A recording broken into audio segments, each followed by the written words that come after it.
was go. cold. Heavenly. I was cold. Everyone's here at 5 o'clock. Yeah. We just need to get the packet up and give us a Okay.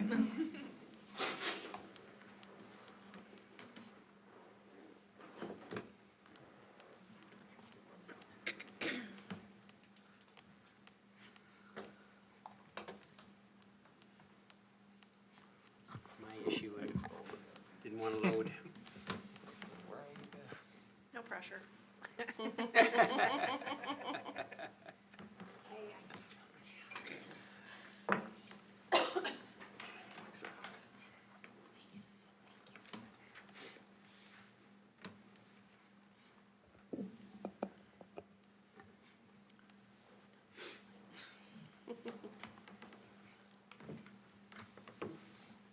Not like the village board of the 585 pages.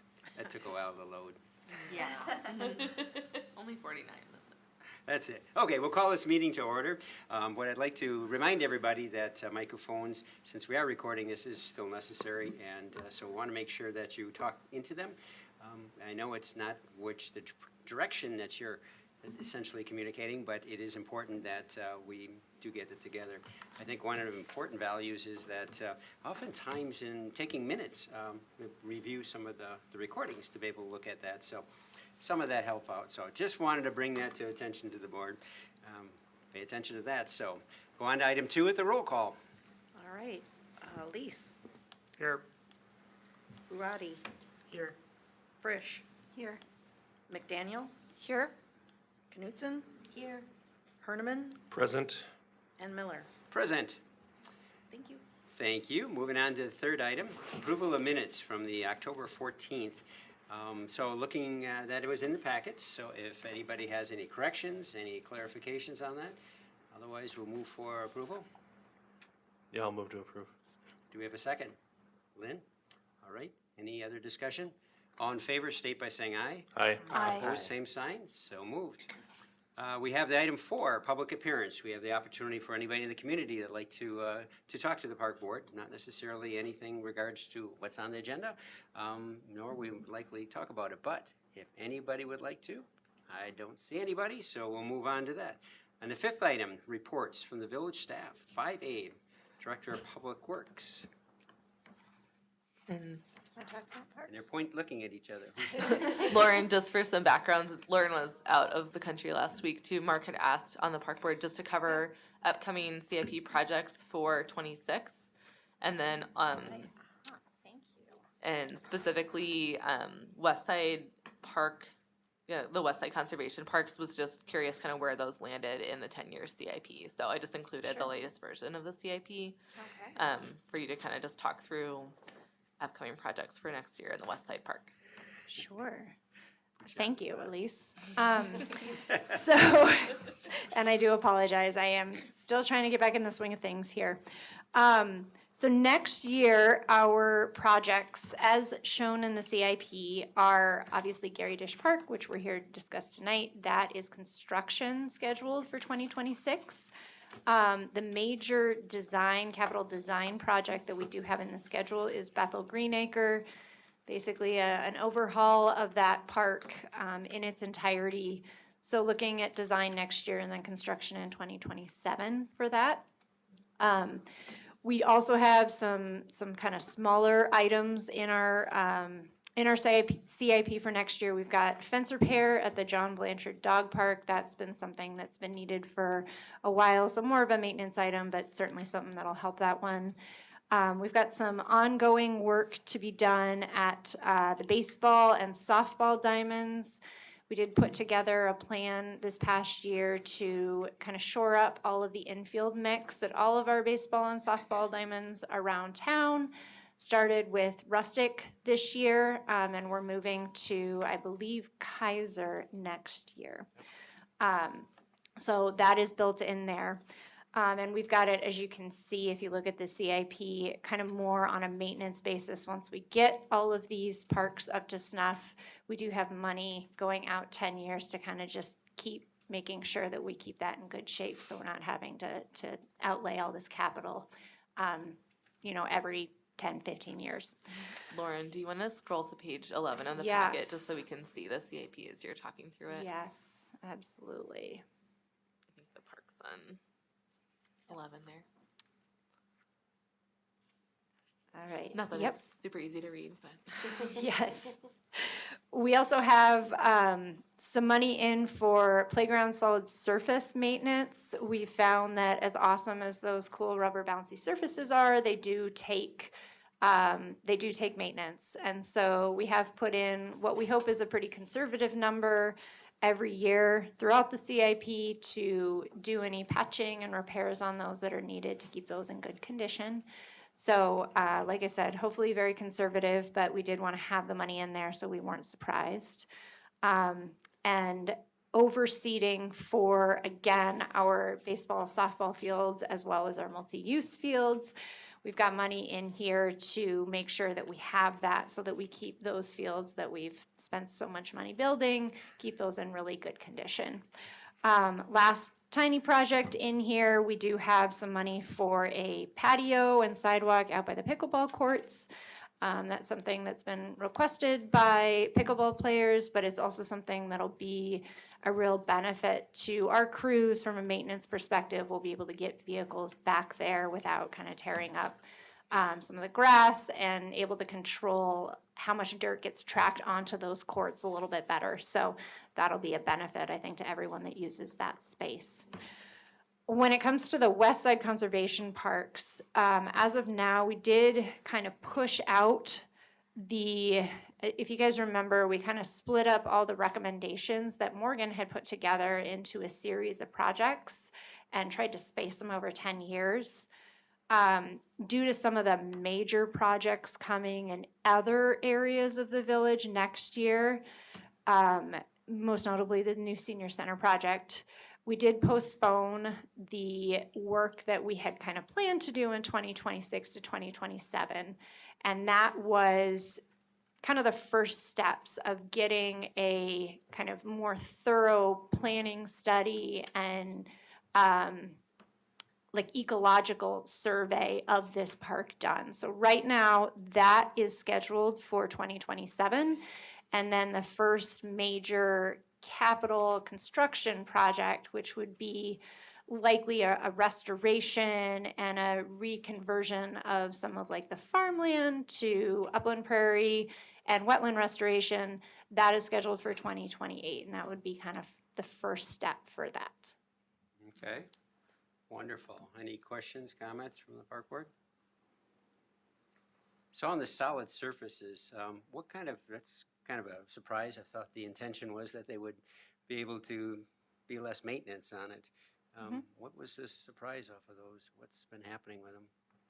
Eric, you want to talk about that a little bit? Yeah, so at JC Park, we haven't had any issues yet, but at Highlands and Netherwood, we've had some issues with, and it could be cleats from the soccer field coming onto the playground, but just kind of little divots getting taken out. Really? I believe the first time we had that problem was last year, but it became worse this year. They actually came probably about 3 weeks ago now and did all those patches. Did a really good job. But then you also get just wear down on high traffic areas. So like the spinny things we talked about during the last meeting, they replaced that whole ring this year. That was pretty worn down. And then under the swings. Okay. Interesting.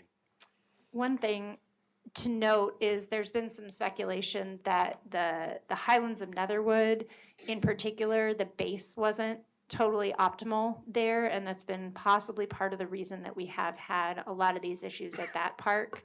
So one thing we are watching, especially as far as this number in the CIP goes, is do we see the same issues repeat and at the same interval at JC?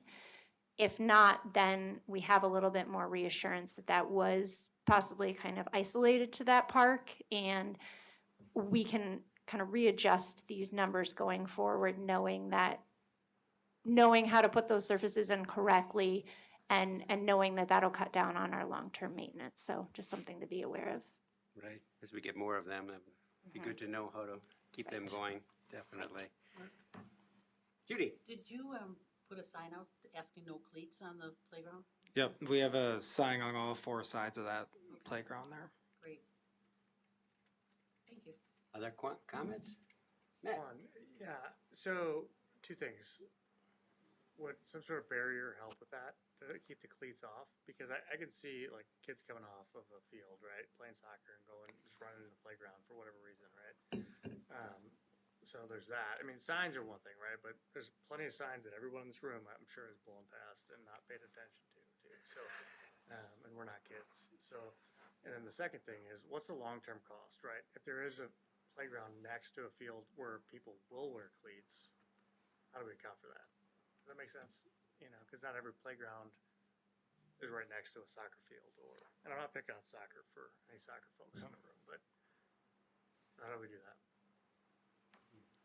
Yeah, so I guess we have to look at this a couple ways in finding what the surface is that people like the most. I think a lot of people like that surface as opposed to a wood chips, which is a lot more maintenance. We have to, pretty much add every year.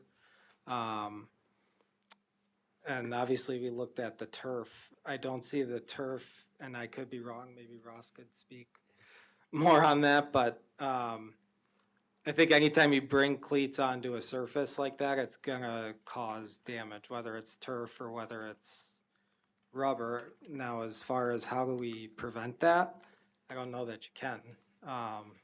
Even with the barrier, I mean, the kids are just gonna go around to the opening of the gate and go in and play. It's more of almost an onus on the parents to just kind of be paying attention.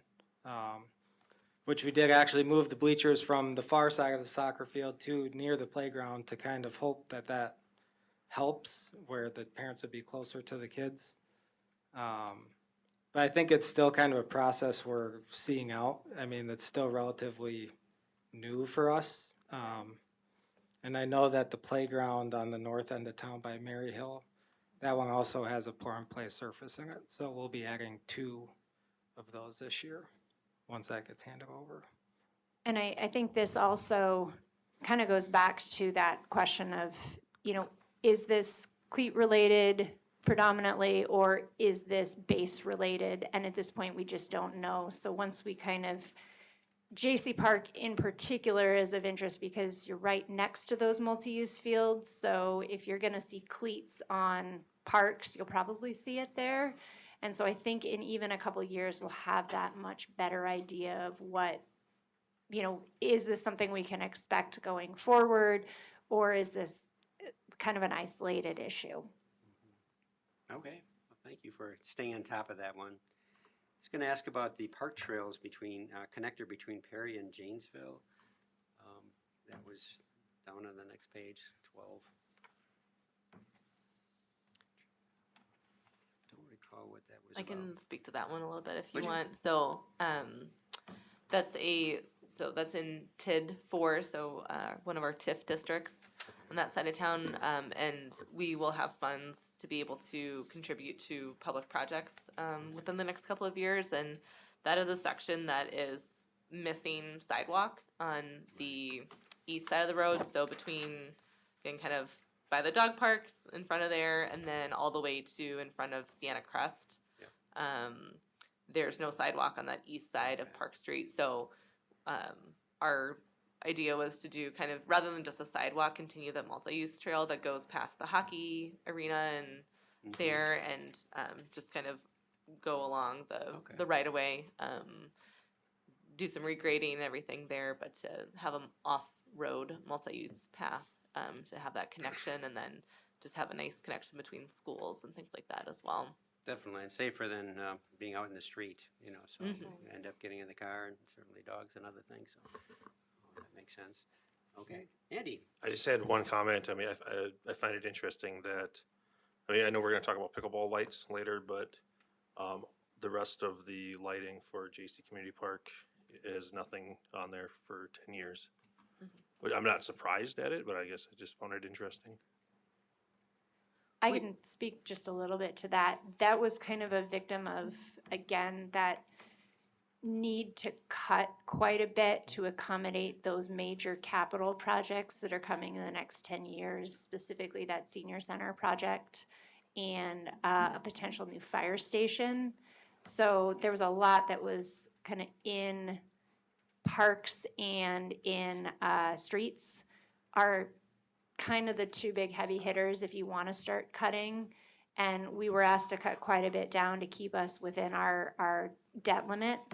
And so that was a project that, because we had invested so much in that park already, we kind of decided that that was one that might be taken out for the time being, knowing that this is kind of a living document, so that we could focus the dollars that we did have available to us on kind of other park areas, and make sure we spread that around the community. So, you know, we'll know a lot more, particularly about the senior center, within the next year prior to putting together the next CIP, and that will be really informative as to how we go forward. I think we'll also know a whole lot more about the potential fire station project. And that will also give us a better idea of how much we have to invest in these other areas of the community that can use our capital investment. Okay.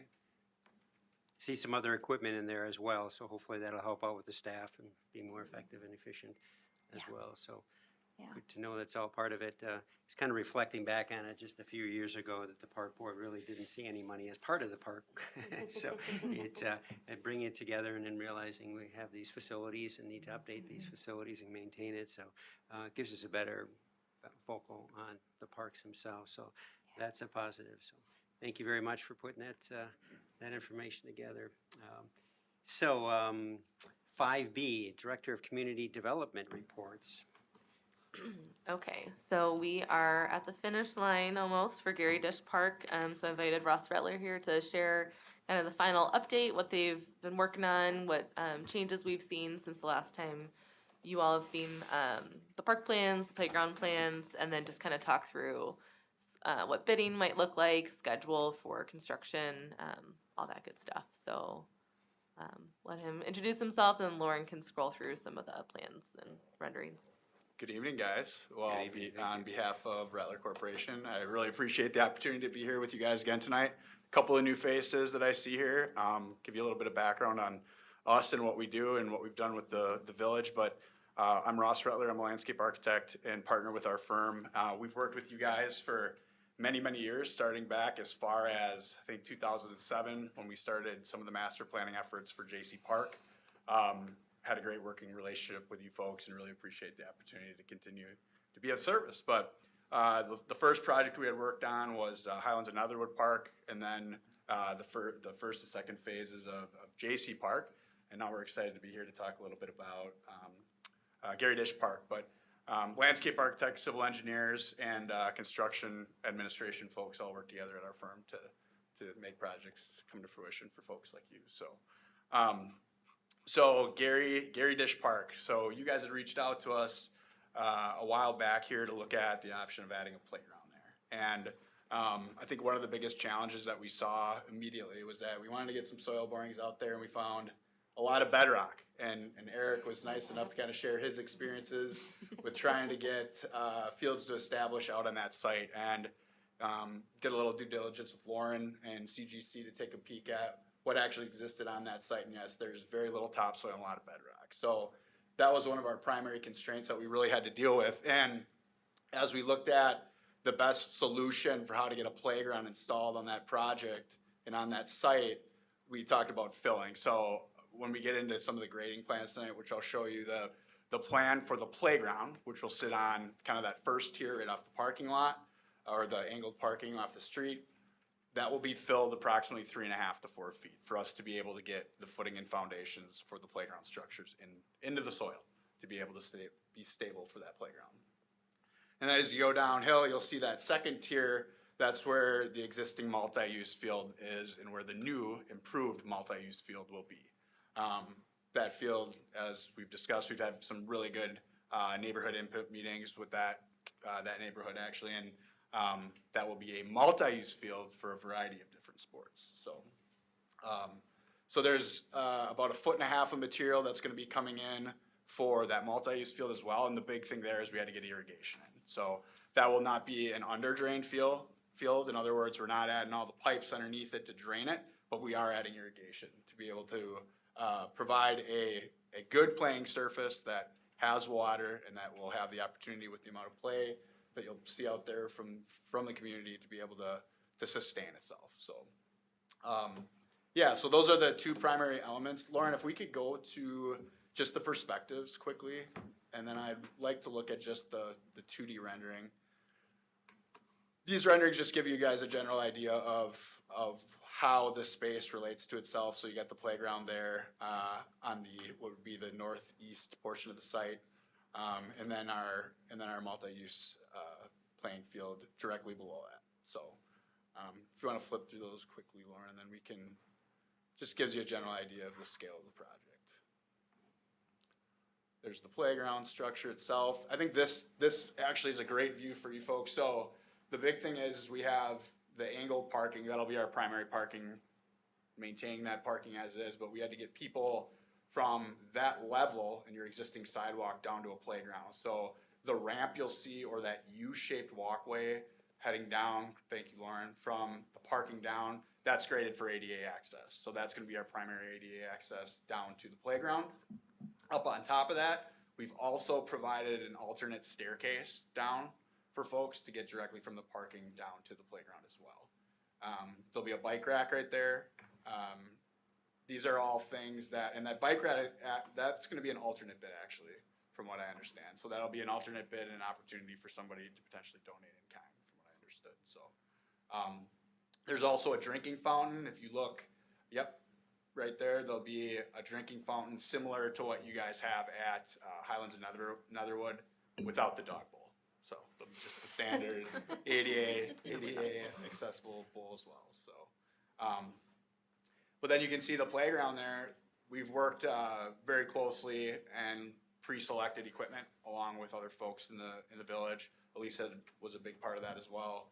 You know, looking at what type of equipment we wanted, took the community's input on a couple different options, actually 3 different options, and then integrated what they had wanted to see into that playground. So there's a primary structure or a big structure. You'll see there's a climbing and netted structure there, some swings, and a spinner. There's a small spinner, something a little different than what you guys see at Highlands and Netherwood or at JC. So a little different. And then you're actually seeing a shade structure as well.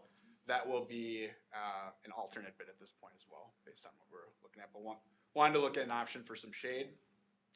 And then from a landscaping standpoint, so that surface will also be pour in place, as you guys were discussing previously. The one thing I'll add is that the standard warranty, as I understand, is 5 years for that type of pour in place surface. I think looking at what you guys are doing from a budgeting standpoint is good, just from the standpoint that you need to replace that at some point anyway. To Lauren's point of compaction, I do believe one of the most important things is staying on top of the contractor as they're installing the foundations for the equipment, because that's where we see settlement occur most frequently. It's around those foundations. So as long as we're making sure that they're compacting that base well, we should have a good firm base for that surface itself. On the low side of that, there will also be an under drain system. That is where we will have some drainage, so any water that goes through that pour in place will hit a pipe and then outlet out the side of the hill. So I think one of the other important things to show, and Lauren, I think if you can show the landscaping that we're doing along Wolf, it's Wolf, right? Yep. Yes.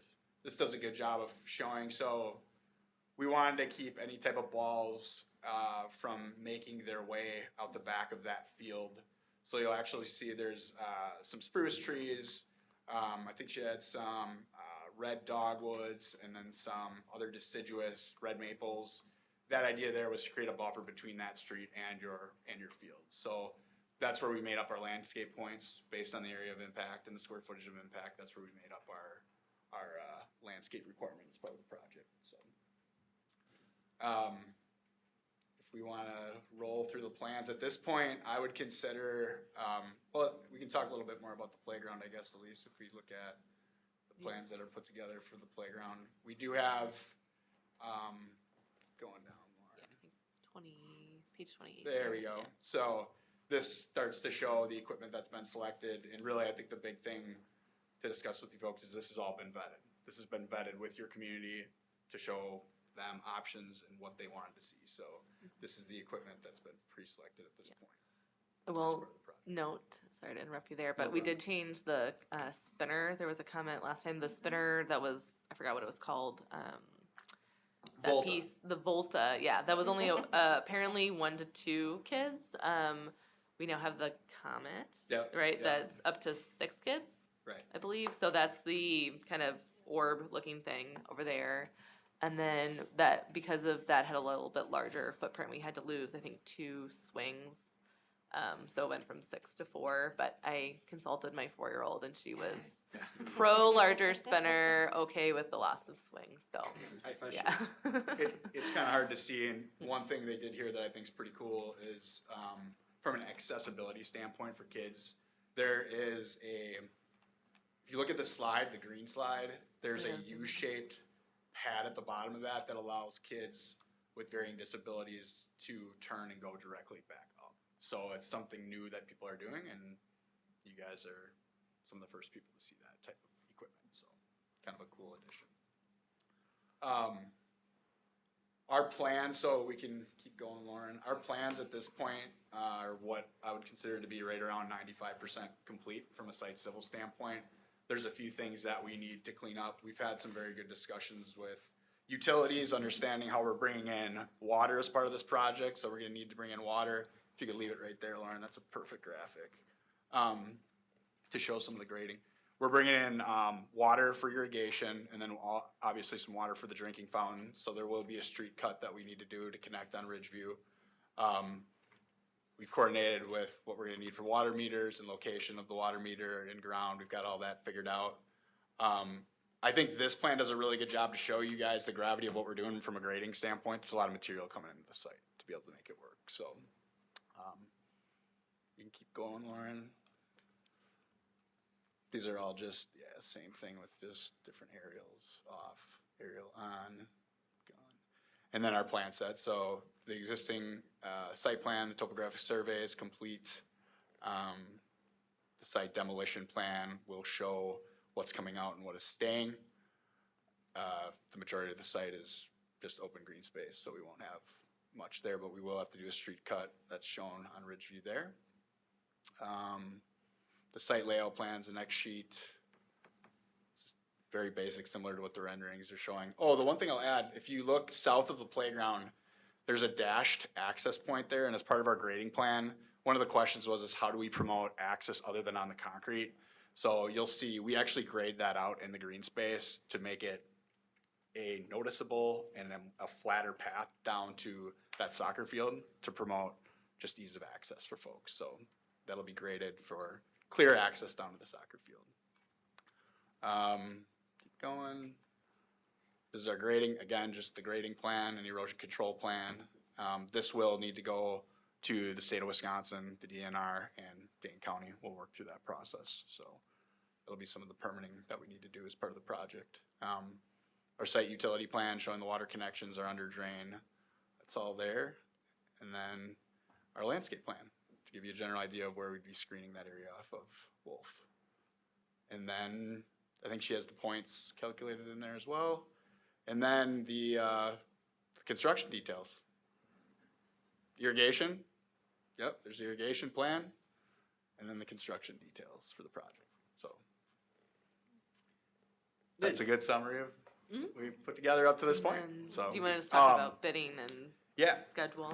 yeah, so from a schedule standpoint, we are, like I said, very close to being finalized with the plans. So we're looking to bid this project along with approval from you folks to move forward. I believe it's gonna go to the village board as well, from what I understand. We're gonna be ready to bid, come up in the end of November or early December to get the project out to bid.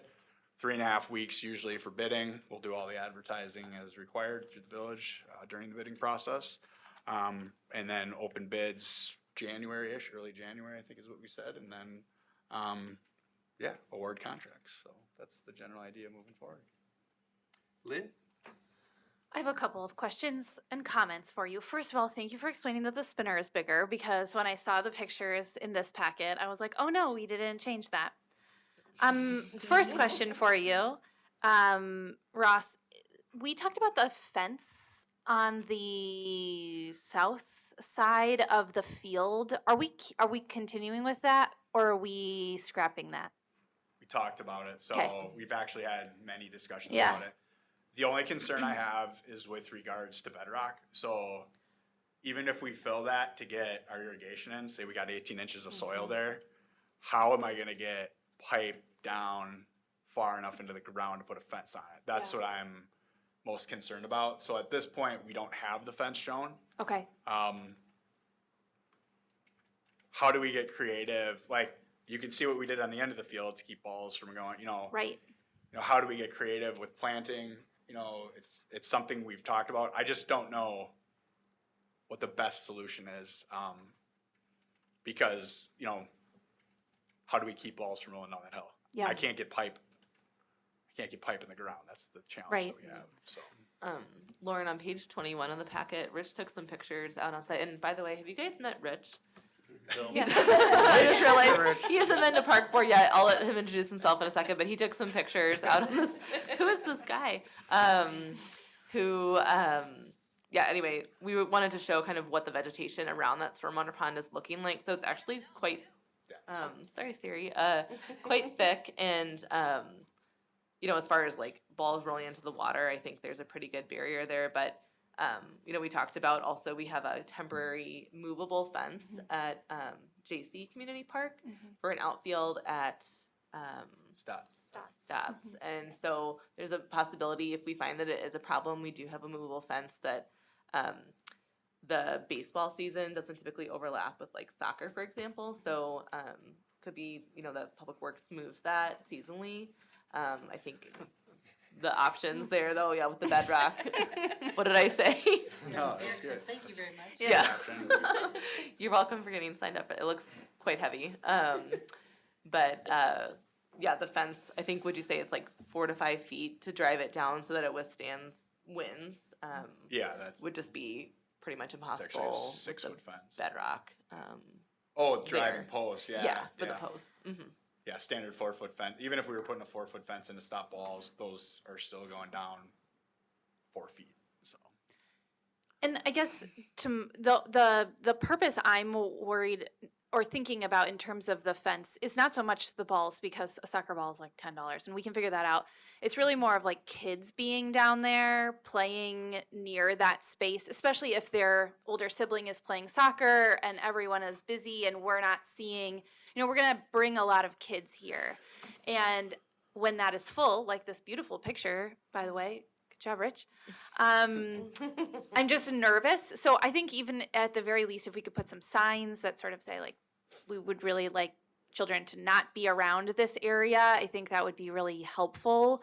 I understand that people blow through signs like crazy, but I do think that being able to just say that we are acknowledging this is an unsafe part, and it's not really the park, right? Like that's the retention pond. It's not really our public space. And so just acknowledging that I think would be helpful. Maybe that's just easier than doing a full-on fence. Lynn, I can speak a little bit to that, because this is, the point you're raising has been something that ever since there was a really unfortunate incident in Sun Prairie a couple of years ago, and ever since that, I know that Chief Pagenkopf has been very cognizant of this particular issue, and we've worked with her on making sure that they have an inventory of all of our stormwater ponds. Unfortunately, it's not an uncommon situation that we find in our parks. One benefit to this site, as a parent that's been out to Highlands of Netherwood in particular, this site all kind of slopes down towards this pond by design, and so it's much more visible than, certainly I found like Highlands of Netherwood, if your kid gets over that hill, it is hard to see them. So this kind of benefits from that visibility. This is something that I'm happy to speak to Chief about. I know she's had thoughts on the signage issue and how, any kind of liability that might be associated with that. I can also say that, Chief in the past, as well as Chief Linsmeyer, have kind of had some concerns about fencing, as have had other emergency responders around these ponds, just from purely an ease of access for their staff. So it's a really good question you raise. It's a super complicated issue. I wish I had the the exact right answer, Mhm. but we will certainly take a look at some of those options for you and Perfect. see what makes sense out here. Yeah, I mean, ultimately, I just want to make sure that we Yes. don't have the unfortunate event that happened in Sun Prairie. And in some ways, it's, on parents and families and things Right. like that. And then in other ways, it's just acknowledging this is an unsafe space. So, Right. and then my last comment is just sort of a curious question. When we're looking at the playground, I don't know what's a great page for this. Do you want the equipment? No, I don't want the equipment. I sort of want the larger picture of the playground, maybe like 26. Okay. Two things were brought up in our last discussion at Park Board that I thought were really good. Judy mentioned benches and spaces for seating, and Matt mentioned sort of a delineation between, like, to kind of help families and little kids to see where they should be if they're staying on the playground. And so one of my questions is, where those people are standing on the outer perimeter, that patio space, is it possible to have like a low wall? And it doesn't, I mean, I don't need it to go the whole length, but maybe just like 3 small sections of wall that actually can kind of be benches that like people could sit on, but would maybe slow your kid down enough, or at least acknowledge like this patio is intended to be a viewing space for the field, right? It's obviously going to be used other times, but I think maybe making sort of a not a full-on barrier, but an acknowledged barrier between the playground, that surface, and what I would imagine is concrete, right? That That's lighter gray. Is that something we could look into? So, budget? I know.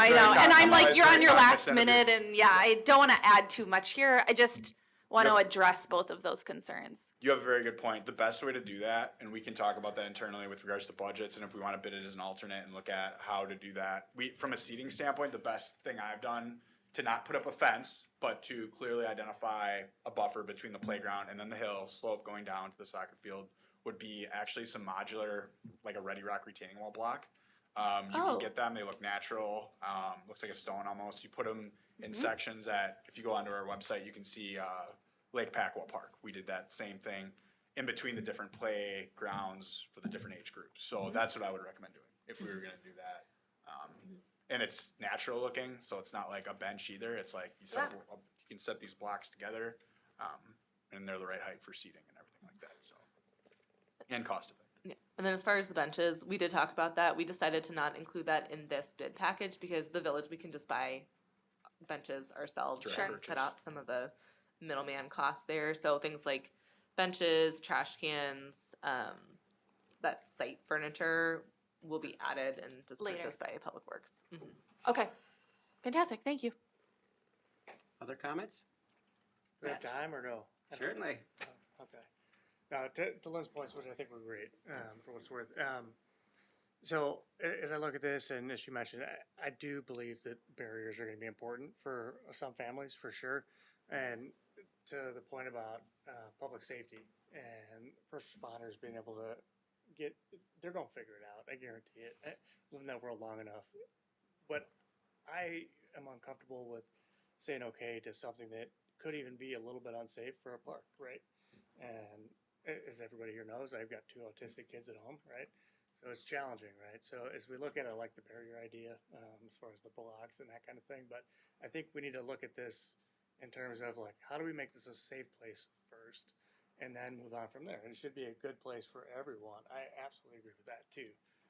But how do we do that? And then second, that was more of a comment, so I apologize. But second thing, so we're talking about the base on the other parks with the rubber and that.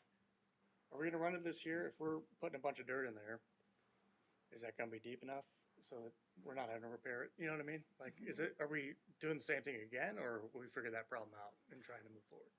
In this scenario, you're bringing in fill material, and they need to compact that per specification. They need to compact that in lifts. So, that material as it's being built up will be stable. It's really, I think what's most important is there's actually a dense graded base. So when you look at a roadway before they put down asphalt, right? Matt, there's a 12-inch lift of gravel underneath there. this gets the same thing. And what's important is that when those guys start augering for their foundations, they gotta come back, backfill the material, and take a plate compactor. There's a bunch of footings. I mean, when you look at a structure like that, there's footings all over. Sure. They gotta make sure they hit every one of them to compact them well. And we've made that very clear with the folks that are enough. installing Yeah, these for you, so. But I guess to your point of the question of the unsafe scenarios, where are you, so are we talking about the grade transition from the exterior, the 10-foot exterior concrete viewing area down to the soccer field, or what, I guess what's your, I think mainly the pond, right? oh, okay. So when you get over that, and it seems pretty tricky, and I'm no expert for sure, but yeah, something to at least distract, more than a sign. We all know how I feel about signs. So something more than a sign that'll slow a kid down that's gonna run to that retention pond. And Sun Prairie is a great example. I can give you 100 other examples from Maryland, DC, Virginia, like all over the place, right? It's a major problem, particularly for autistic children, running towards water that can't swim. So slowing them down, whether there's a hill or not, and I get that, by the way, over there, but I think it's important if we can figure that out. I don't have the solution. I hate throwing problems out without a solution. You got to slow them down and be able to catch them fast enough before somebody drowns in a pond, you know, so. I only have one solution to that, and that's we fence them. Like, that's all we've done in the past is fence the whole entire pond, and then they can't get in. But at the I'm end of the pro day, fencing every pond in this village, I promise you that. so, but to Lauren's point, like, that's a tricky scenario too with access, emergency access, and like, yeah, we've done it both ways. Fair enough, It's yeah. an inherently, it's a detention basin, so. Back when that happened, which I think again was about 2 years ago, I reached out to some contacts up in the stormwater utility in Madison, and they had just really started those conversations. 2 years in, I don't think they've come to a solution, which kind of just goes to show and goes to Ross's point.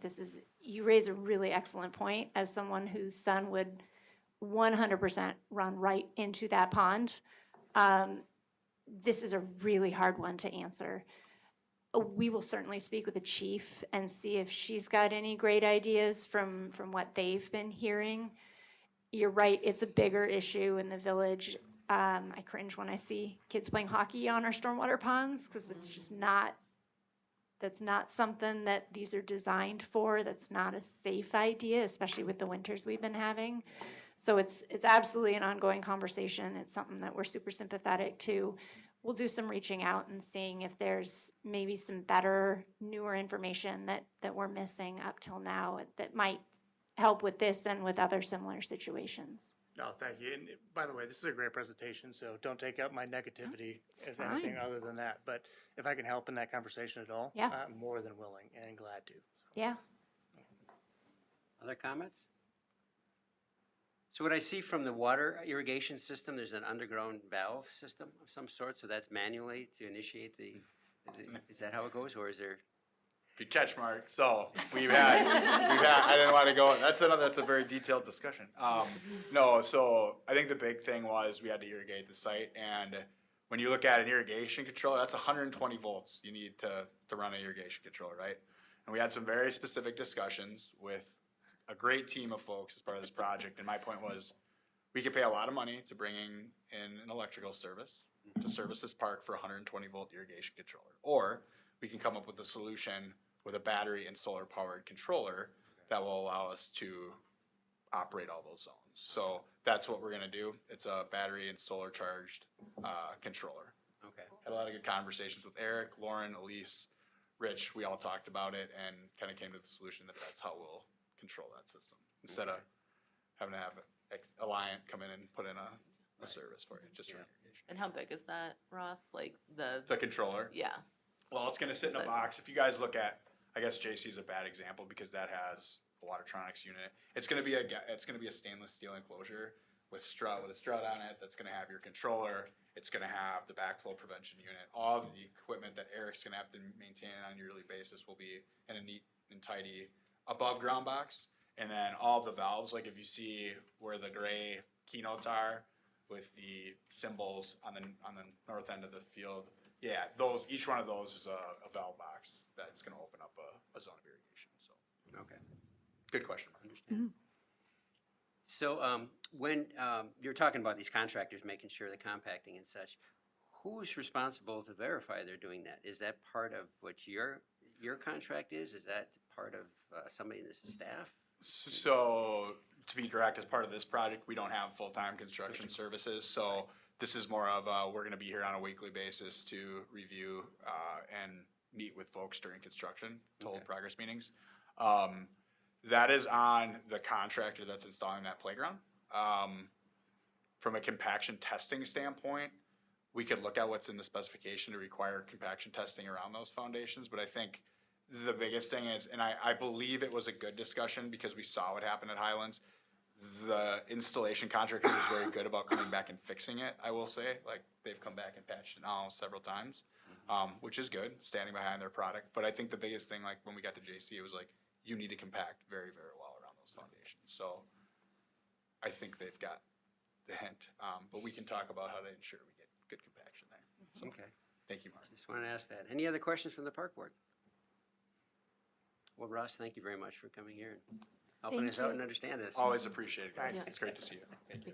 So, Mark, we do need a motion Oh, we do. here, Yes, so we yeah, do. recommended motion. So I guess I is was on gonna make the- one other comment from the planning commission, made a comment that one of the issues that they had mentioned in their parting thought is that restrooms, and the more you get these places, and you have a lot more gathering of those, so like somewhere along the line, we should be looking at restrooms, because the comment was there's these emergencies that take place, and it's a long ways to run, go somewhere else if we don't have those. But that is a little bit as we looked at the planning 2 years ago about what our parks do compared to the other parks that are in our community, is that we are probably shorter on that.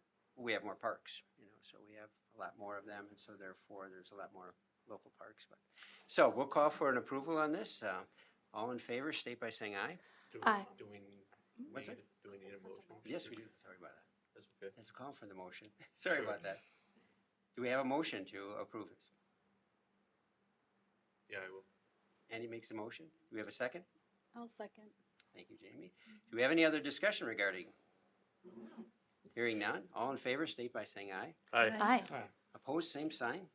So moved. Very good. Thank you. And I know Rich needs to head out, but do you want to introduce yourself before Please. you? So hi, I'm the new village engineer. My name's Rich Kosea.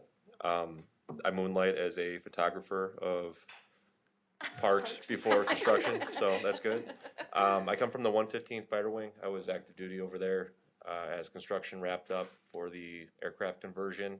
I am now a drill status guardsman, so my day job is with you guys, working with Lauren on these wonderful projects that we talk about here, and looking forward to everything that we do with your parks. So, thank you. Nice meeting all of you. Awesome. Thank you. Look forward to the next time around.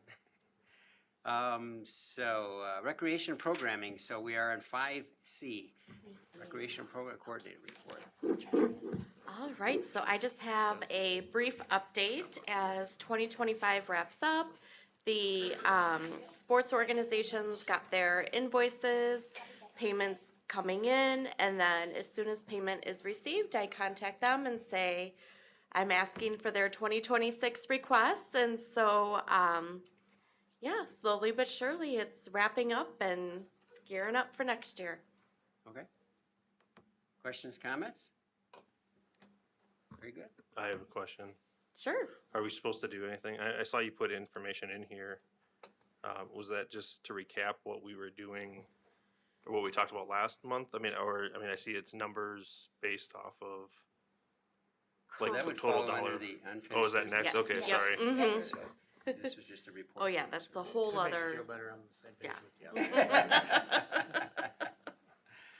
Great, thank you very much. You're welcome. So item 6, unfinished business, things that we were going to discuss or potential action. So 6A was that recommendation about fee schedules and regarding the athletic facility reservations. So appreciate putting this variety of information together, putting all those different aspects of it, and likewise some costing that Eric, I'm sure you're directly involved. I think all of that's really helpful for this park board to kind of look at this and see, get a better vision of this overall. This is all relatively new for the village because we have different costs associated with it, different facilities overall, and so there's a transition that goes into it. So, you want to talk about that? Sure. So last month I presented you with, I believe, 3 or 4 scenarios. And it was requested that I use 2025 numbers and just see how it would shake out, in theory, if we were to move ahead with any of these options. So actually the first table is just what 2025 was.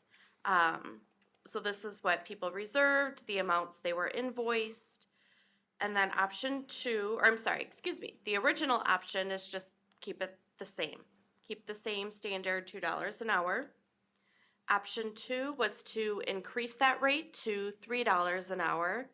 And as you can see, that did add up to quite a bit more. Option 3 was, rather than paying an hourly fee, they paid a certain amount for practices, a certain amount for games, and a certain amount for tournaments. So again, based on 2025 numbers, this is what that would have looked like. And then option 4 was if we were to assign a tier system to our facilities. So I went with Highlands of Netherwood and JC Community Park as a tier 1 facility. So that was $3 an hour. And then the remainder were tier 2 at $2 an hour. And again, using the 2025 reservations, this is what that would come up to be. Thoughts? You're welcome. Yes, ma'am. Yeah, no, thank you for doing this. This is a lot of work to put into this, and obviously it's been a topic of much discussion. So, just a couple thoughts. So, and thank you, Eric, too, for pulling the cost piece together. I'm sorry. I was warned about this. And, all right, so here's my thoughts after looking through this. All right, $2 an hour. So, how about this? Here's a question. So, the $2 an hour, is that per team, like, or per organization? So it is $2 per hour reserved per organization. Okay, so it's not per, like, participant, I guess is. Correct, Got yep. it. Okay, I want to make sure I clarify that. So at $2 an hour, you're looking at about 30,000. I'm doing this for a year based off of the numbers in here, right? So for the 15,000-ish hours, at $2 an hour, that's 30,000. The cost is 64,000-ish. Right, at $3, that gets us to 45,000, right? So that's still not at cost. You get at cost right around like about 425, 430, somewhere in there. But I guess my suggestion would be, instead of the tier system, which I do somewhat agree with, why don't we make it simple? If we're talking about, let's just call it a soccer team. There's, I don't know, 10, 20, 30 kids on that. If we charged $5 an hour for the field, the cost seems nominal to me, but then you run a surplus that you can rebuild back into the park system. And that seems like it would be more beneficial and not burdensome to the players, sort of thing. That's my view on it. I just wanted to throw that out because as you really start running through this, you go to $2 to $3 an hour, that's better. But if we're worried about sticker shock from not having a fee a couple of years ago, when I say, I would recommend, how's this, like, to say to hell with it and say, let's do the sticker shock right now and just move it up to 5, so that we have the money to reinvest in the park system. So that's not a question, that is a comment, but it's what I think, so. Andy? Okay, just a couple things. One, your $15,000 hours, pickleball is not paying anything because it's community play, so they're not reserving anything there. Leanne, the 6,100 plus hours for youth soccer, was that what they reserved or what they used? That is what they reserved. Okay, so the actual number is going to be much less than that, based on conversations we've had with them in the past.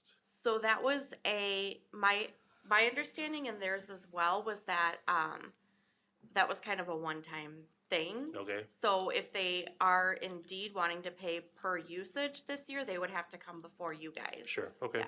So Alright. as of right now, I mean, they've received the invoice and I haven't heard anything regarding coming to you guys, So we'll wait to see if we get a check or a visit. Okay. I still like the tiered thing, but I don't think, I mean, if you go play on a flat field at Highlands and Netherwood or JC Community Park, and then you go to Bethel Greenacre, a $3 difference to a $2 difference based on what you're getting, I think is the wrong number. I think it should be a lot higher. Got it. I don't think we're ever gonna get to the point where all of the field reservations need to pay for all the upkeep of it. I mean, again, at that point, we might as well put, if we're having issues with the solid surface at the parks, let's put a toll booth on every slide because, or a swing. I mean, that's not what parks are for, but I mean, there is a lot more use of this, so it is a way to offset some of the maintenance. But again, I mean, to me, $2, $3 for vastly different facilities, I don't think is big enough. I mean, and even if you went to $5 an hour, I still think that's too low for some of those, tier 1 parks. But just looking at this and going, kind of stepping back, looking at, for the lack of a better term, stickball sports that would use lights at JC Community Park. When it's $2 million to put lights up there and you see the very limited use there, I think that's why I'm not surprised and I'm not overly upset that lights aren't in that, in the 10-year plan for it. I mean, if we paid $2 million to put lights there, would we get maybe 100 more hours of use? I don't know. That's a discussion for something else. But as far as, I appreciate you putting all of these numbers together, but I don't think, I would be more. I'd be more in favor of the tiered one, but I still don't think it does enough. Got it. Okay. Lynn? Yeah, I think I'm kind of in agreement with both of these gentlemen. I think that the tiered system, I like it. I think as a consumer, you can understand it. You're getting a higher level of play and playground, and they have, parking lots. They're a little bit more segregated, I guess, in the sense that they're not in and amongst other homes and things like that. So I think I would be in favor, and I think numbers, that makes sense to have more of a difference between the tiers, just so that it is more of a decision point in what you want to get. My only comment, and maybe this isn't where this discussion is going, and I think I said this last time, although I don't know that I explained it super well. I don't love the idea of the price per game, per tournament, per practice. I just think our sports are not created equal. I don't think that a practice versus a game, I mean, a tournament is a different level, I think, but a practice versus a game doesn't necessarily seem to me like a different cost. And I know that some of these sports don't have a ton of games. They're there just to give the kids experiences, and I think that that's valuable too. So I think focusing more on the field itself and the services that you're getting for the money of that reservation makes more sense to me, and I think as a consumer, it also makes more sense. Other comments? Does Oregon take a tournament fee when Fall Fury is here? Nope, it's the standard $2 an hour. Because that would kind of make sense too if there is a tournament to just add case by case for something like that. There is a big difference. We still look at the big price difference. We look at some of these places that they're paying $48. That's a lunch meal for a family. So it's not a lot for us making sure we have a field available for them. But then we get into it with large use, which is the youth soccer. It's a big difference. I do like the tiered approach. I think there's a quality difference. I do think there is a different investment that the village has to take and awareness that takes place in doing that. So do like that kind of approach to it. I do think the challenge for us is to build up into trying to completely offset the costs. That is not something entirely palatable to be able to do. We are making a better fields, improving in the parks, and so that does raise the bar a little bit further. So that's a little bit of my thoughts overall. So then the burden really comes to baseball and soccer for the tiers. Yeah. Could there be like a minimum for the other organizations? Because what is $48? Yeah, but if they're not using it, to say the minimum, like a minimum for the year, you mean? Yeah. Just that they would have to meet that before they pay, or that they would have to pay that regardless? Well, is the goal to offset maintenance costs? Like, I would guess say no. Because I guess as a, I don't know, what is, like, where is the onus on the village, right, to maintain the fields? Like, how do, I know other, like Fitchburg and stuff, they charge. But is like, I guess I assume that that's kind of part of what my taxes go for too, is to pay for the village or to pay for these services, regardless if they're softball fields or the maintenance to West Side Park when that comes up or whatever. Like, are we gonna be charging a fee to walk the trails at that point to offset the however much money it is to, what was it, 700,000? I don't know. Yeah. Whatever. I guess I'm just asking, like, I don't know. Well, these fees aren't use fees, I guess, the way I look at it. I mean, it's a reservation fee, so if you want to use this plot of land, you're paying money to say, I have the right to use this, whereas no one is telling the organizations that they have to reserve the fields, but they would just run the risk of not being able to do it, or having the neighbors say, nope, I reserved this here, soccer can go find another flat space, something like that. So, I mean, it's not necessarily usage, it's more of just reserving the right to have a place to do that the way it's set up now. Yeah, I mean, it's hard. It is hard, Well, for sure. if I could just add in, I mean, regardless of the fee, it is an additional tax on the village. That's it. I mean, whether it's $2, $3, $4, whatever it is a tax, whether it's reservation or not. So the question we need to, I think, be asking is, do we want to charge that tax or do we not, to recommend to the village board? And, to me, it is about the cost, and that's what it comes down to. Because what are we trying to pay for if we're going to tax the village, right? It's the convenience, sure, but it's the facilities and the nicety of it too. So, just food for thought.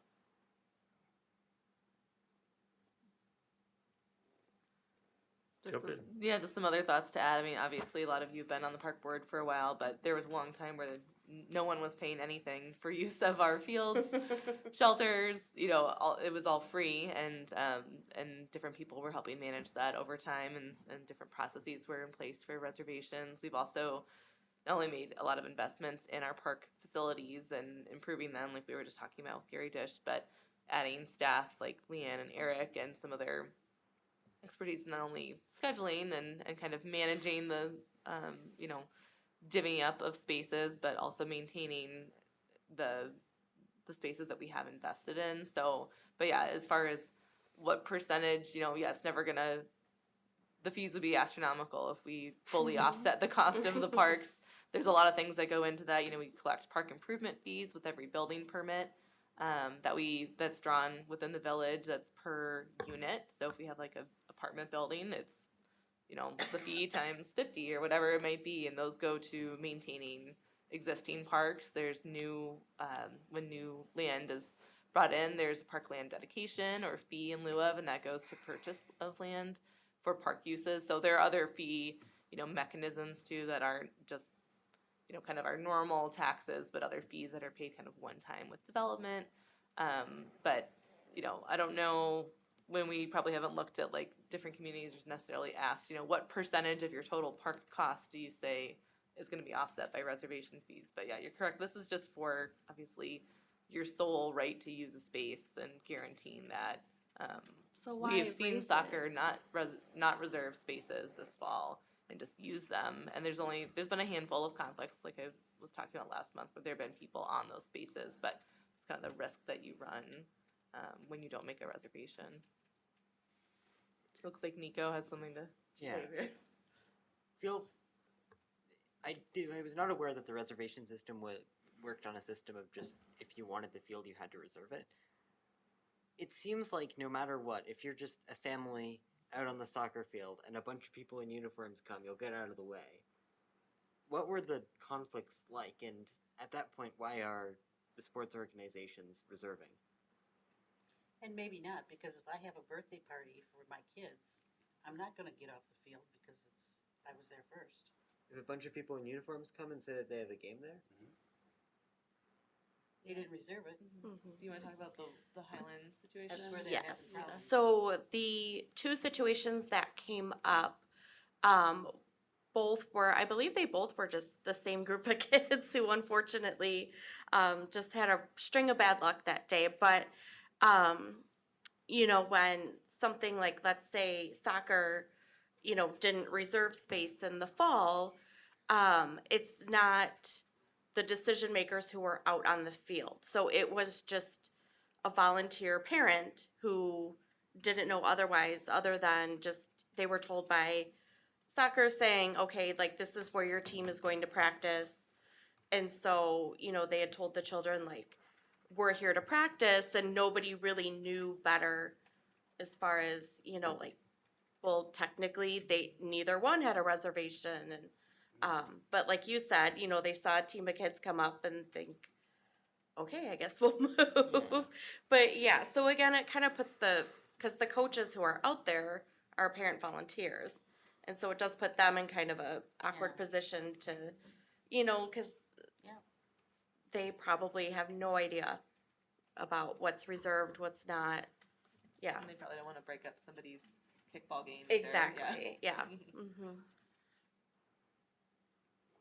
The other thing that I think I would add to that is I think the reservation is also helpful for neighbors to know when those things are occurring, and it gives the organizations a little bit of backing that they have reserved it. You know, I have a family member who lives next to High Meadows, and you know, they know when the street's going to be full because of the reservation calendar, and I think sometimes that's helpful in order for lots of other people in the area to be aware of what's going on. And I think that is something that we should have organizations pay for, because it does impact more than just the people in the park at the time. There are a lot of other buildings and organizations and things like that that are affected when a park is full. Do we advertise that at all, or put it on a? We, as of right now, just have the calendar on the village website where it's divided up by facility. So like Lynn said, if you live by like Norm Champion Park and you're like, ooh, I'm having a baby shower at my house, you do have a frame of reference for street's gonna be busy, or, so there is the reference, but you have to find it, it won't find you. Yeah, I was gonna say, do people know to look for that? I mean, I do receive emails saying, how do I, you know, access this information? And I do give it to them, but it's not widely known. Is that something you could show us next month? Absolutely. Because it's not on the agenda right now. Yeah, I don't know if you can show us that or not. She does post for the shelter usage. Yes, the so- shelters are on there as well. Okay. Mm-hmm. With a physical piece of paper that gets updated on Sure. Correct. Fridays Yes. for the Yep. weekend. Yep. So this is my, I think, third board meeting, and we've had this conversation 3 times, right? So, It'll keep happening. yeah. Yes. So, which is fine, and it's good, but I guess I'm taking a step back, and what problem are we trying to solve with raising the fees? Right, if it's not to pay for maintenance and all that, like, what are we after? I mean, like, is it an incentive, like, how about that? I'll put a period at the end of that. Yeah. Like, Yeah. what are we trying to do here? Yeah. That was my question too. If it's just to reserve a space, why increase it to $5 or $10?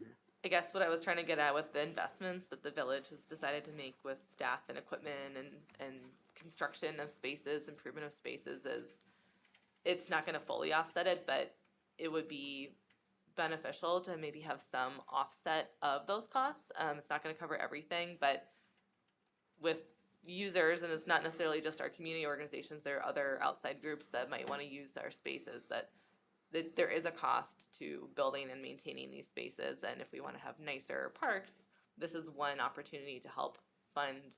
Obviously, it's something rather than nothing as far as, you know, offsetting some of those maintenance and And Oregon repair didn't costs. have any fees with them, and so therefore other outside people would come in and just use the facilities, the parks. Most of this was run by the sports organizations. They worked together and just did all the communication before the village started doing this. And so there was some question is like, well, who's driving this? You know, so it was a little bit of that. Not sure, is it all driven by one organization or another? Are they working out? And so they did all of that. Now we bring it into the village. Now all of a sudden we have costs associated. But the other side of it is we didn't necessarily do much with the parks. We were just pretty well steady state. And now we're doing more with them. And we have a larger plan for that and doing more with it. So now brings it into the fold of what should we do? What is reasonable? And that's the reason why we looked at some other communities. And the costs were in line about it. Most of them were fitting in pretty reasonable. If you were just going to do a birthday party in individual neighborhood parks and such, the prices were pretty reasonable.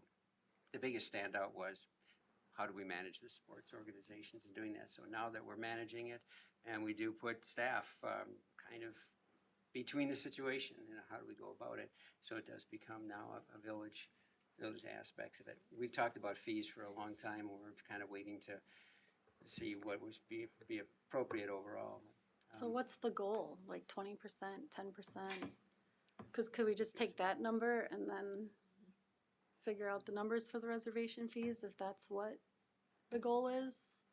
Do you mind if I just jump in here? I think Elise did a great job of addressing at least one of the things that I was going to mention.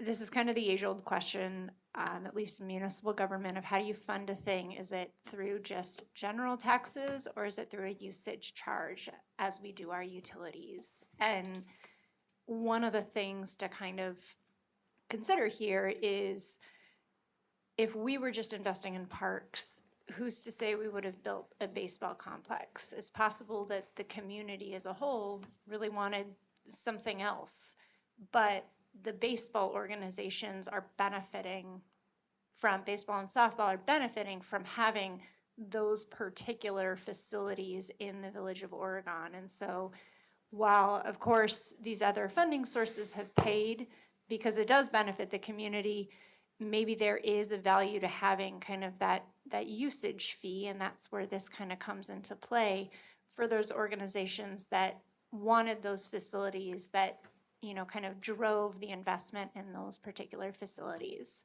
The other thing that I'll note is this is also kind of what we struggle with as far as, you know, just general operational funding challenges.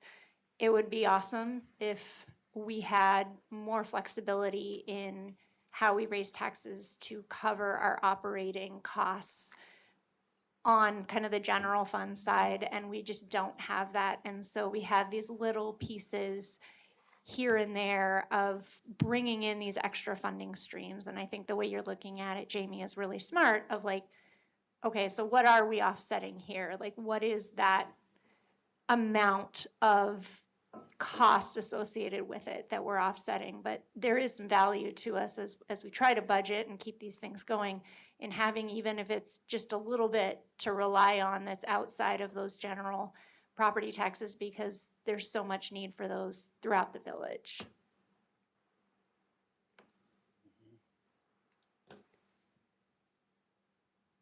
So willing to make a motion on this, or do you want to table it?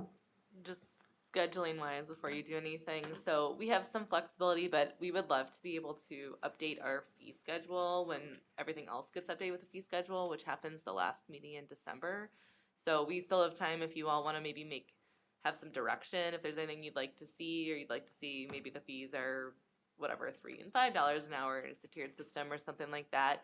We could come back in December with kind of a suggestion. You could take a look at what that looks like, and then we'd still have time to get that to the board, or if you're prepared to just make a motion, we can work on getting that all set up with the fee schedule, through kind of the whole month of December. Andy? So.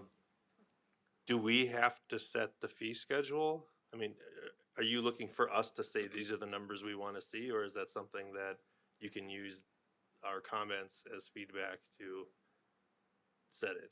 So we'd want you to make a recommendation basically to the village board that we recommend that we adjust our fee schedule to X dollars. X and Y or whatever, Okay. and then we will have that as a separate kind of memo and for the village board, and it will also get incorporated into the larger fee schedule for the Sure. village, which has all the other fees in there. Well, and I agree that the tier system works and that 2 and 3 is too, I mean, if we're It's gonna too- do it's it, too then we close. should, yeah, like at least 3 for the base. But, yeah, I don't, I would just offer this, if maybe next month, so that you guys can meet your end of year deadline, right?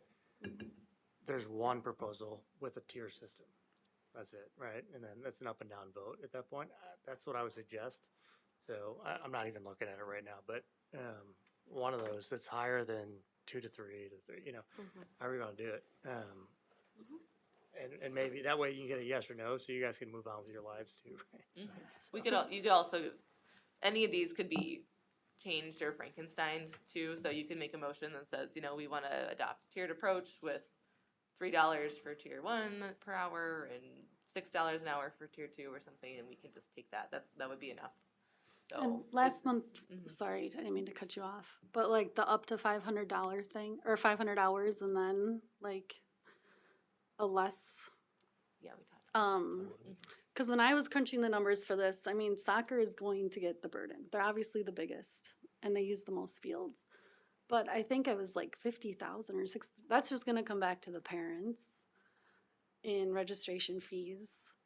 So it's kind of like, well, and then where the affordability to play these youth sports if the registration fees are like, I don't have kids in soccer, so I'm not like pro soccer here, but like, I'm just saying, I don't know, it might end up being a financial burden for community members in the long run to play the sports. So that's why I thought maybe keeping it more reasonable for soccer, I guess. Especially if it's JC Park and baseball, it's a baseball park. Maybe there is a different cost associated for baseball. Yeah, but there's still the 2 multi-use fields, and then the same with Highlands and Netherwood is primarily a flat playing field. You're not gonna play baseball or softball out there, so. Yeah. I mean, if it was up to me right now, I mean, to take out something Matt said, I mean, at some point you're gonna have to shock the team. But again, to Jamie, it's, if you all of a sudden changed soccer to, if you went $3 for tier 2, for the smaller fields or the less maintained fields, and $10 for a tier 1 field. I look at soccer, it's maybe 10%, less than 10% of their overall stuff is on those fields. So, I mean, there's not going to be it's not like they're playing 6,000 hours at $10. Right. So, I mean, if it was up to me, I would say $10 for the good fields and $3 for the not so good fields, and use a tier system and go from there. Can I second that quick? That's good. So you're making a motion? I mean, I will make a motion to do that, and then we can definitely have a discussion. Second. You got a second from Matt? So just so, Yep, so it was 10 for like the tier 1 Tier 1 from your, for, and yeah, then for 3 JC. for tier Yep. 2? Okay, got it.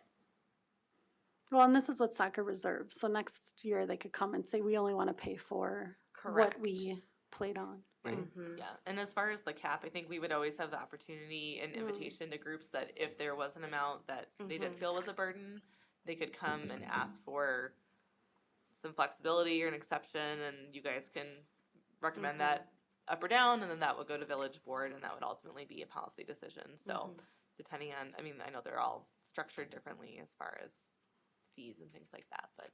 From a public eye, I think it makes more clarity that there's a difference between these facilities. And it does clarify, and so what we're essentially saying is there is a difference, and so therefore, in looking for our fee structure, we're trying to identify that difference. Nico, Can I- one detail that I think I'd like to call attention to, or that I'd like to just take a look at, is what is the difference between letting the sports organization do it versus having the village do some of these tasks? Like, I understand some of these tasks might be better done by the village, but if we're taking on this huge cost that we're probably not going to be able to offset with fees, it might be worth taking a look at exactly what are the benefits and like cons of giving it to the sports organizations versus doing it from the town. So the, when you're not having any control of it from a village perspective, and so it is our parks, and it is our investment that we're putting forward into it, we should be managing that overall. And so, didn't have a need for it in the past. They just were putting it together on their own, and since we really didn't have staff for it. So now we've invested in staff, now we have larger resources with J.C. Park and Community Park, and so there's a lot more. Now we've invested in other fields as well that improved on them. And they wouldn't charge themselves anything anyway. Or maybe. Lynn? I just want to give a little context to what we're talking about here. I just crunched some numbers. So under the proposed motion of $10 for tier 1, $3 for tier 2, assuming that the numbers that they had for this last year are about accurate, their youth soccer will go from paying $12,000 this year to over $21,500, $21,666 for field reservations. Is that I'm because not of making a comment. I'm No, just gonna no, give I out mean, numbers no, there. it's just I numbers hear- there. yeah. Right, yeah, and the other side of that is 2 years ago, they were paying nothing, and this year they're paying $12,000. Correct. And I mean, we can keep kicking these numbers down the road and say, okay, we're gonna raise it next year, we're gonna raise it next year, and then we never raise it. And for example, I think it was last year football, they made their reservations and I said, okay, here's how many hours it would be and this is what the cost would be. And they said, ooh, that's slightly over what we would like to pay. So they did an audit and said, okay, you can get rid of X, Y, and Z. And we made it work. And I think, any organizations, we could do the same thing. Because last year, the difference between what soccer used and what they reserved definitely showed me that they need to do an audit of their hours, especially at the volume that they're reserving. For example, 3 to 8, I mean, kids are done at school at 2:55. I don't think they're starting practice at 3. So I think, yes, it would be a big jump, but they also, I think, are reserving is when they weren't paying anything. You know what I mean? Yeah. I think my only comment here, and I guess I'm not entirely sure where I'm going to go on this vote, but to your point, Andy, like we can kick the can down the road. They can also just pick a different road if this gets too expensive. And I want to be really cautious not to outprice some of these organizations into thinking, well, maybe we'll just go buy some land ourselves, develop it, and we can run it whenever we want to run it. And I know that is, a consideration that anyone could make.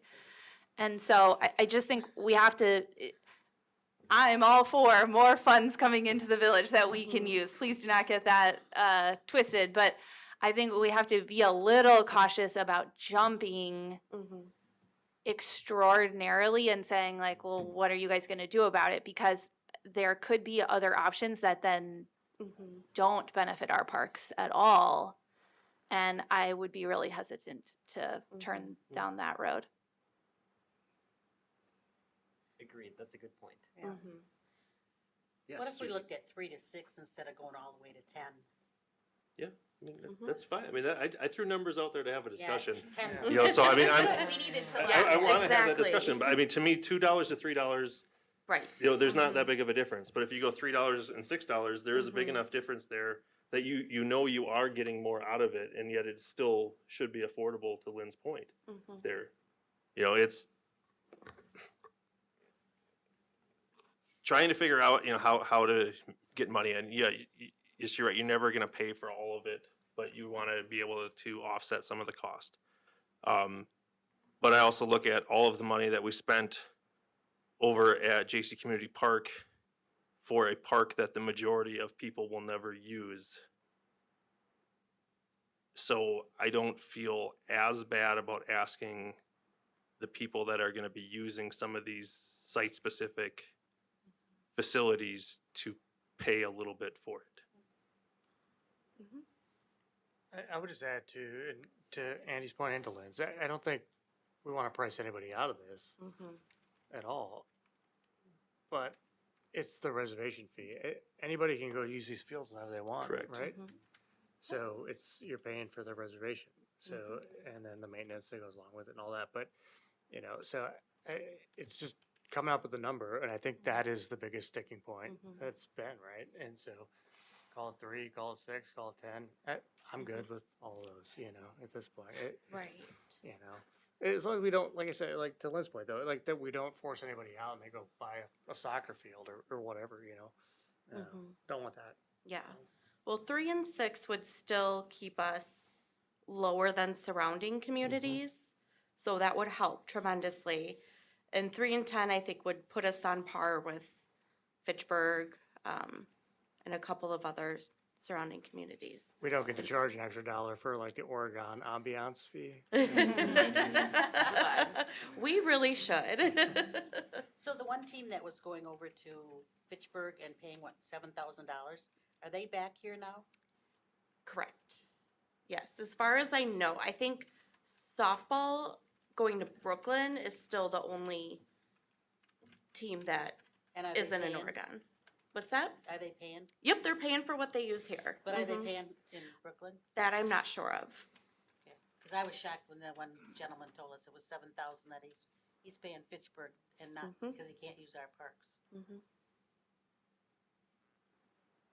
Why couldn't he use our parks? Because soccer had them all reserved. Or when JC was under construction, there was a lot of shifting. So we got a motion on the table. If we want to change something, we'd either have to friendly amendment or do an amendment off of it. I can amend my motion and Can you to friendly change the amend? numbers to reflect the conversation So of then- $6 for a tier 1 and $3 an hour for a tier 2. Okay. Matt, you're okay Second. with Matt, you're the seconding second? Second. Friendly amendment? Thank you for keeping us on task there, Peggy. We will. Peggy, am I doing better with the microphone this time or not perfect? Okay. Throughout the meeting, you're getting better. Do we have a further discussion on it? I get my last point though touches off what staff said. That is, if any of these organizations have issues with this, they are always welcome to talk to staff and to come here to work out a That's different great point. agreement. Great point. And we are in the transition, and so therefore there's some pain that comes into it. So let's open that discussion up. That makes a lot of sense. I'll call for a vote. All in favor, state by saying aye. Aye. Aye. Opposed, same sign. I think I'm going to oppose because I think we need to take a look at what the cost is versus a sports organization. Like you said that, oh, we need to hold it, but it was working before. Why'd we upsize if now we need to continue work on the parks and like take over the money? It's a lot of money that we're spending on this. Fair enough. Any abstentions? Hearing none. All in favor, state. I already said that. Did that? Okay, so it's so moved. We had one objection. Very good. Peggy, make sense? Yep. Wonderful. Thank you. Thank you for the good Keep Peggy discussion. happy. Appreciate it. It is a long time in coming. It's been times we're trying to put all of this together. So item 6B, update on the lighting request for the JC Community Pickleball Courts. All right, so and I just had this as an update, so we can have a further discussion when we have some numbers, but just wanted to let you all know. So at your October meeting, we had some presentation from some pickleball players, and they brought up the point about the CIP not having that DC Park lighting. Asked if we could get some updated numbers to understand what are the costs of the pickleball, the lights just for the pickleball courts themselves. And you all moved to recommend to the village board that we look at this. So Martin just amended a couple things in his memo. So most of this is what Martin wrote, which was in the board packet last week. So the board approved staff working with Rutler, and they work very closely with Musco to get updated costs for the lighting. I do think the design and construction costs that we were kind of estimating are going to be a lot less because the bases are really there. It's just sort of plug and play, because this would be a project that would be, if this moves forward, it's above the $25,000 mark. It does need to be publicly bid, and so there's a little bit of coordination and kind of management that goes along with that, and advertising and such. But the next step would be Laura and I will speak with Rutler about getting some updated costs, and then at a future park board meeting, potentially even as soon as December, we'll have that as an update to share, and obviously share with the pickleball folks that will be discussing it at park board, so they can come and see the packet and everything. And then depending on kind of how that conversation goes, we bring it potentially ultimately back to the board, and it would be something that they'd have to kind of determine if they want to include it in a CIP, what year, is there a fundraising goal that they would want to set, that, some sort of split contribution between the village and community members. So all that to come, but just wanted to let you know that the board did approve us to start that conversation with Rutler, so we will report back with some numbers when we have them, hopefully the next couple weeks here. I thought we were gonna drop Rutler and just go through Moscow because Andy was gonna help out. So, Because it has to be bid. So therefore, that's the reason why we need to. I thought you Put it said back it didn't have to be bid. it does have to be bid. It doesn't, there's not a lot of design that's still needed. It's basically already been spec'd and designed, but you'd still need a electrical contractor or somebody to actually, that Musco doesn't do the installation. So you'd have to they would sub that out to some other contractor that would come in with the equipment. It would get delivered, somebody else has to kind of install it. There's also the bidding documents and the advertising. So what Andy, or what they were saying is, like at the high school, he was able to kind of be the contractor, yeah. the general contractor. That's something we may or may not be able to do. We're set up a little differently than the school district as far as how we can purchase things. But the good news is I think the overall cost would be less than we were anticipating. It's really just the cost of the lights and the minimal amount of kind of construction management. But regardless, Musco Lights is going to be what would be spec'd there, because that's the base that we have. Right. It's like the outlet is just for basically Musco Lights. But Rutler has a really close relationship with Musco. Actually, when we were kind of preparing for this meeting, I just gave Ross a heads up that this was on the agenda. And I know he was talking to them about a different park and said, yeah, I can, while I'm on the phone with them, just get some numbers. So I think that's something we can, costs we can get back pretty quickly. Whether or not we work with Rutler or do it ourselves, I think is a separate conversation. But the first cost is just really just the cost of the lights themselves. Has that changed since, I think, January of '24 is the latest estimate we got. So just to see what the inflation's been the last 2 years, and then kind of get a project cost estimate established, and then determine from there if it's something that wants to be included in the future CIP, and if there's some contribution from the community that would be expected from the board. What were they saying, 16 or something like that? 1,000? Yeah. I think the cost of the lights themselves was around 90,000, and then originally we thought maybe 20 to 30,000 for kind of other costs. I think it's going to be more like 5 to 10,000, if that, for kind of construction management type costs for the whole project.